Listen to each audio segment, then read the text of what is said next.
Rosa here. It's 10th Tuesday and it's 6:45 in the evening, and I'm going to be reading a few short extracts from The Long Walk in the Bachman books by Stephen King. Now before I start, there are a few things you might want to know about the book The Long Walk. Firstly, The Long Walk is a walk that lasts for as long as each contestant can survive. There are 100 contestants in The Long Walk, each picked at random from a lottery which they each apply for. The contestants walk in the Long Walk for as long as they can manage. If they drop under 4 miles per hour for longer than 30 seconds, they receive a warning. And 3 warnings results in a ticket. If a contestant receives a ticket, they are automatically out of the competition. The winner of the Long Walk receives a prize of whatever they want. Now you know these things, I can begin. Garrity. The boy Ray Garrity in the story is the main protagonist. He is the character in the story that the main focus is upon.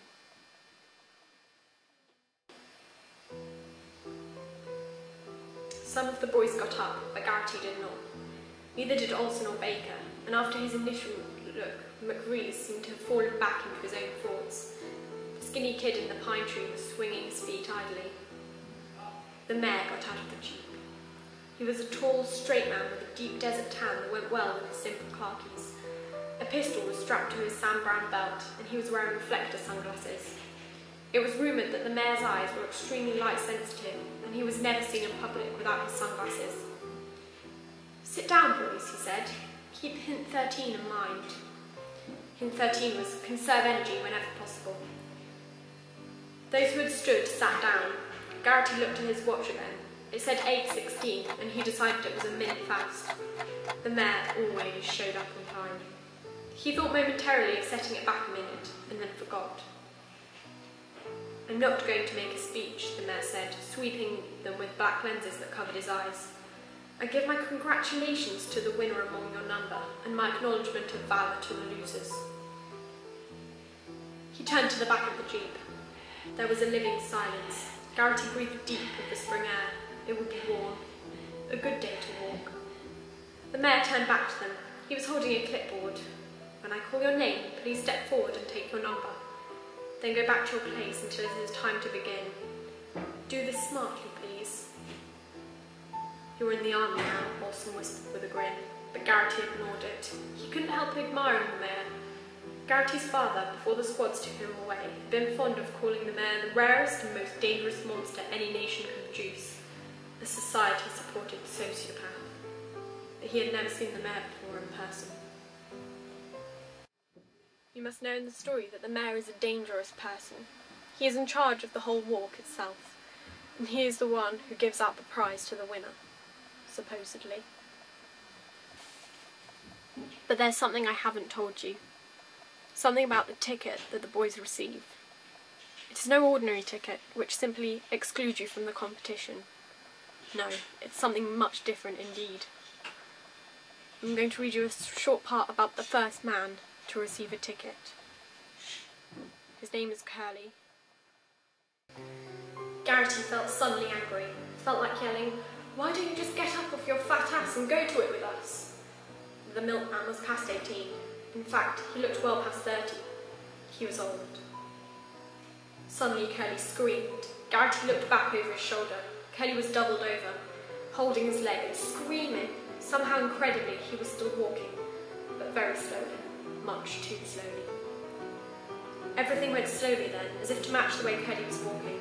The soldiers on the back of the slow-moving half-track raised their guns. The crowd gasped, as if they hadn't known this was the way it was, and the walkers gasped, also as if they hadn't known, and Garrity gasped with them. But of course he had known. Of course they all had known. It was very simple. Curly was going to get his ticket. The safeties clicked off. Boys scattered from around Curly like quail. He was suddenly alone on the sun-washed road. "It isn't fair," he screamed. "It just isn't fair." The walking boys entered a leafy glade of shadow, some of them looking back, some of them looking straight ahead, afraid to see. Garrity was looking. He had to look. The scatter of waving spectators had fallen silent, as if someone had simply kicked them all off. "It isn't—" 4 carboys fired. They were very loud. The noise travelled away like bowling balls, struck the hills, and rolled back. Curly's angular, pimply head disappeared in a hand smash of blood and brains and flying skull fragments.